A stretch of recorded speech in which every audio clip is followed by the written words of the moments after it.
नमस्कार, today news UP में आपका बहुत बहुत स्वागत है। आइए नजर डालते हैं उत्तर प्रदेश से जुड़ी हुई आज की ताजा तरीन खबरों पर। यूपी बोर्ड हाई स्कूल व इंटर की अंक सुधार लिखित परीक्षा देंगे 79,286 छात्र। जी हां, उत्तर प्रदेश माध्यमिक शिक्षा परिषद ने हाई स्कूल और इंटरमीडिएट की लिखित परीक्षा 2021 का कार्यक्रम जारी किया है। बिना परीक्षा के प्रोन्नत किए जाने पर मिले अंक से असंतुष्ट हाई स्कूल और इंटरमीडिएट के विद्यार्थी अंक सुधार के लिए 18 सितंबर से यह परीक्षा देंगे। इस परीक्षा में शामिल होने के लिए कुल 79,286 विद्यार्थियों ने आवेदन फॉर्म भरे हैं। इनमें हाई स्कूल के 37,931 और इंटरमीडिएट के 41,355 विद्यार्थी शामिल हैं। 6 अक्टूबर तक चलने वाली परीक्षा 2 पालियों में होगी।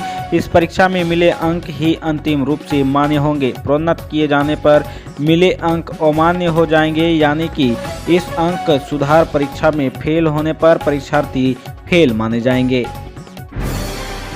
यूपी में धान खरीद के लिए सीएम योगी का नया आदेश। आधार से लिंक मोबाइल पर ही आएगा ओटीपी। जानिए कैसे होगा रजिस्ट्रेशन। जी हां, गेहूं खरीद में अविश्वसनीय बदलाव लाने के बाद मुख्यमंत्री योगी आदित्यनाथ की अगुवाई वाली सरकार ने उत्तर प्रदेश में धान खरीद को पारदर्शी बनाने के लिए बड़ा कदम उठाया है।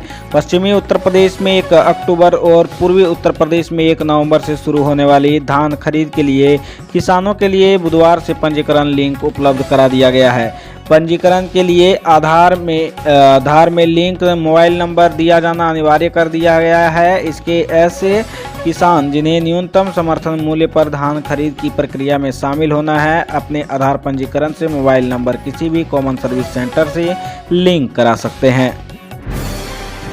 सीएम योगी आदित्यनाथ ने बाढ़ प्रभावित क्षेत्रों की निगरानी को बनाने के लिए निर्देश दिए। जल शक्ति मंत्री करेंगे भ्रमण। जी हां, पूर्वी उत्तर प्रदेश के कई जिलों बाढ़ की समस्या से जूझ रहे हैं। गोरखपुर, सिद्धार्थनगर, महाराजगंज, गोंडा और श्रावस्ती जिलों में राप्ती और बूढ़ी राप्ती आदि नदियां उफान पर हैं। इन नदियों के जलस्तर को देखते हुए राज्य सरकार ने बाढ़ प्रभावित क्षेत्रों की निगरानी और बढ़ा दी है। मुख्यमंत्री योगी आदित्यनाथ ने बाढ़ प्रभावित क्षेत्रों में राशन और जरूरत की अन्य चीजों के लगातार वितरण करने के निर्देश दिए हैं। मुख्यमंत्री योगी आदित्यनाथ ने बाढ़ के हालात पर नजर रखने के लिए जल शक्ति मंत्री को प्रभावित इलाकों का भ्रमण कर राहत कार्यों के निरीक्षण करने का निर्देश जारी किया है। सीएम योगी ने निर्देश दिया है कि आपदा मोचक टीमें 24 घंटे एक्टिव रहें। प्रभावित लोगों की जरूरत का पूरा ध्यान रखा जाए। सीएम योगी ने दिए कोविड प्रोटोकॉल का पूरा ध्यान रखने के सख्त निर्देश। जी हां, 1 सितंबर से कक्षा 1 से 5वीं तक के विद्यालय खुल रहे हैं। मुख्यमंत्री योगी आदित्यनाथ ने टीम 9 की बैठक में स्कूलों के कोविड प्रोटोकॉल का पूरा ध्यान रखने के सख्त निर्देश दिए हैं। उन्होंने कहा कि स्वच्छता सैनिटाइजेशन का कार्य हर दिन हो। पठन पाठन के साथ साथ बच्चों की सुरक्षा पर भी पूरा ध्यान दिया जाए। स्कूल कॉलेजों में अन्य पिछड़ा वर्ग, अनुसूचित जाति एवं अनुसूचित जनजाति संवर्ग के छात्र छात्राओं को छात्रवृत्ति का भुगतान समयबद्ध ढंग से हो। यह छात्रवृत्ति विद्यार्थियों के लिए अत्यंत उपयोगी है। इसके भुगतान में विलंब न हो। छात्रवृत्ति वितरण की अद्यतन स्थिति की समीक्षा कर मुख्यमंत्री कार्यालय को अवगत कराया जाए। किसान आंदोलन का समर्थन जारी रखें बसपा कार्यकर्ता, मायावती ने दिया बयान। जी हां, बहुजन समाज पार्टी अध्यक्ष मायावती ने केंद्र के 3 नए विवादास्पद कृषि कानूनों के खिलाफ प्रदर्शन कर रहे किसानों के विरुद्ध हरियाणा तथा मध्य प्रदेश में हुई कार्रवाई की निंदा करते हुए मंगलवार को पार्टी पदाधिकारियों को किसानों के आंदोलन का समर्थन जारी रखने के निर्देश दिए। मायावती ने पार्टी पदाधिकारियों के साथ बैठक में कहा कि केंद्र सरकार के अड़ियल रवैये के कारण ही भारतीय जनता पार्टी शासित राज्य सरकारें भी किसानों को एक प्रकार से अपना प्रतिरोधी ही मानकर व्यवहार करने लगी है।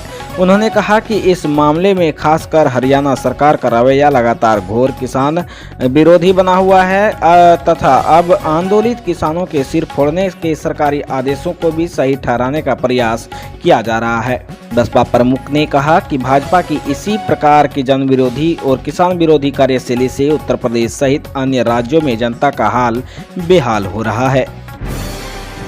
लखनऊ में रक्षा मंत्री राजनाथ ने किया 1710 करोड़ की 180 परियोजनाओं का शिलान्यास और लोकार्पण। जी हां, रक्षा मंत्री व लखनऊ के सांसद राजनाथ सिंह और उत्तर प्रदेश के मुख्यमंत्री योगी आदित्यनाथ ने मंगलवार को यहां 1710 करोड़ रुपए की लोक निर्माण, चिकित्सा एवं स्वास्थ्य, स्मार्ट सिटी मिशन, सेतु निगम और सिंचाई समेत 9 विभागों की 180 विकास परियोजनाओं का लोकार्पण और शिलान्यास किया। मंगलवार को उत्तर प्रदेश की राजधानी लखनऊ में आयोजित कार्यक्रम में उत्तर प्रदेश के मुख्यमंत्री योगी आदित्यनाथ और रक्षा मंत्री तथा सांसद राजनाथ सिंह ने 90 परियोजनाओं का शिलान्यास और 90 परियोजनाओं का लोकार्पण किया। राजनाथ सिंह ने सांसदीय क्षेत्र में विकास परियोजनाओं के शिलान्यास और लोकार्पण पर उत्तर प्रदेश के उप मुख्यमंत्री केशव प्रसाद मौर्य ने कहा कि मुख्यमंत्री योगी आदित्यनाथ के नेतृत्व में सरकार पूरे प्रदेश में विकास करेगी और किसी मोर्चे पर पीछे नहीं रहेगी। यूपी फिल्म सिटी की डीपीआर को मंजूरी, 3 चरणों में होगी विकसित, 15,000 लोगों को मिलेगा रोजगार। जी हां, उत्तर प्रदेश के नोएडा में बनने वाली फिल्म सिटी के निर्माण की तैयारियां ने अब तेजी पकड़ ली है। बीते दिनों यमुना एक्सप्रेसवे विकास प्राधिकरण के सेक्टर 21 में पीपीपी मॉडल पर बनाई जाने वाली फिल्म सिटी की डिटेल प्रोजेक्ट रिपोर्ट पर शासन ने मोहर लगा दी है। अब डीपीआर बनाने वाली कंपनी 3 सप्ताह में बीड डॉक्यूमेंट तैयार करेगी, जिसके बाद ग्लोबल टेंडर जारी किया जाएगा। सब कुछ योजना के अनुसार हुआ तो अगले वर्ष के शुरुआती महीने में फिल्म सिटी के निर्माण का कार्य शुरू हो जाएगा। 3 चरणों में विकसित की जाने वाली इस फिल्म सिटी के फर्स्ट फेज में फिल्म स्टूडियो, खुला एरिया, अम्यूजमेंट पार्क, विला आदि तैयार किए जाएंगे। यमुना सिटी में 6,000 करोड़ की लागत से 1,000 एकड़ में ये फिल्म सिटी तैयार होगी। इस फिल्म सिटी में करीब 15,000 लोगों को रोजगार मिलेगा। यूपी के इस जिले में डेंगू वायरल बुखार के चलते 6 सितंबर तक स्कूल रहेंगे बंद। जी हां, एक तरफ कोरोना संक्रमण के चलते देश भर के कई राज्यों में स्कूल खोले जा रहे हैं, वहीं उत्तर प्रदेश के फिरोजाबाद जनपद में डेंगू एवं अन्य प्रकार के बुखार के बढ़ते प्रकोप के दृष्टिगत यहां के जिला अधिकारी ने कक्षा 8 तक के सभी विद्यालय 6 सितंबर तक बंद करने के आदेश दिए हैं। उन्होंने सभी विद्यालय संचालकों को आदेश का कड़ाई से अनुपालन करने का आदेश दिया है। गौरतलब है कि फिरोजाबाद जनपद में डेंगू और वायरल से ग्रसित बच्चों की संख्या सैकड़ों में हो गई है। मेडिकल कॉलेज की प्रधानाचार्य डॉक्टर संगीता अनेजा ने बताया कि मेडिकल कॉलेज के बच्चा वार्ड में 186 बच्चे एडमिट हैं।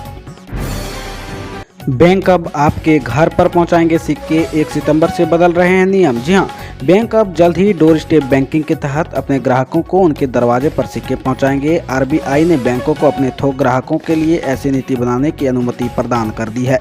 आरबीआई के सर्कुलर के मुताबिक बैंक अपने ग्राहकों को बिजनेस ट्रांजैक्शन के लिए यह सुविधा दे सकते हैं। इसके लिए बैंक अपने निदेशक मंडल से नीति की मंजूरी ले सकता है, जिसके आधार पर बैंक सिक्के देने के लिए विस्तृत नियम तैयार कर सकेंगे।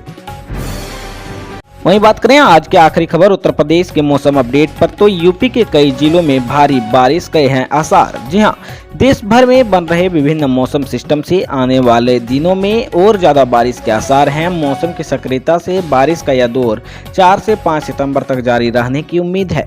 इसके बावजूद मेरठ सहित वेस्ट यूपी के कुछ जिलों में फिलहाल भारी बारिश के आसार नहीं है, लेकिन तापमान में कमी के कारण गर्मी में राहत मिल सकती है। मौसम विज्ञान के अनुसार सोमवार को मेरठ में दिन का तापमान 31.7 और रात का 23.2 डिग्री सेल्सियस रिकॉर्ड हुआ था। रविवार के सापेक्ष दिन के तापमान में 1.2 और रात में 0.3 डिग्री सेल्सियस की कमी आई।